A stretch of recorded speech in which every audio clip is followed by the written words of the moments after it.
Son aylarda Türkiyənin bəzi media qurumlarında və sosial media hesablarında Azərbaycana qarşı saxta və təhrif olunmuş xəbərlərin sayı artmaqdadır. Yeni Akit və digər oxşar nəşrlərdən aparılan bu kampaniyalar Azərbaycan-İsrail münasibətləri üzərində qurulur. Əsas sanki o mövzuya fokuslanıblar. Azərbaycan güya İsrailə müharibədə dəstək verməkdə ittiham edilir. Halbuki rəsmi Bakı daim iki dövlətli həll yolunun dəstəklədiyini açıq şəkildə dəfələrlə bəyan edib.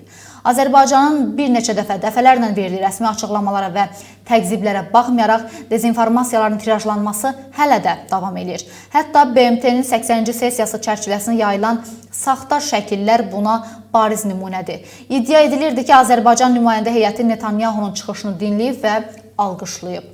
Halbuki BMT müzakirələri açıq şəkildə canlı yayımlanır və Azərbaycanın media nümayəndələri də prosesi yerində işıqlandırıblar. Hamının gözü qarşısında baş verən bir tədbir saxta fotomontajları ilə rəng qatmaq yalnız kampaniyanın məqsədyönlü xarakterini büruzə verir.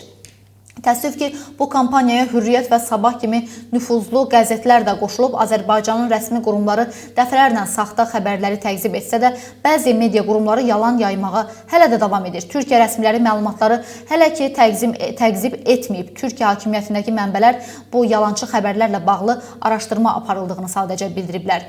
Türkiyənin Hakim Ədalət və İnkişaf Partiyasının deputatı Tuğrul Türkeş məsələni Modernaza şərh edərkən bildirib ki, bu tip dezinformasiyaların qarşısını almaq çətinlik yaratsa da, onların xarici xüsusi xidmət orqanlarının fəaliyyəti ilə əlaqəli olması şübhə doğurmur. Türkiyənin Hakim Ədalət və İnkişaf Partiyasının deputatı Tuğrul Türkeş belə qeyd edib ki, zaman-zaman müxtəlif ölkələrin xüsusi xidmət orqanları xalqlar arasında münasibətləri korlamaq üçün belə kampaniyalara əl atır. Bu xəbərləri yayan şəxslərin adının Əhməd və ya Məmməd olması fərq etmir. Deputat həmçinin onu da əlavə edib ki, Türkiyə və Azərbaycanın hər mövzuda eyni mövqedən çıxış etməsi zəruri deyil. Hər iki ölkə müstəqildir. Azərbaycanın öz şərtləri, enerji siyasəti var.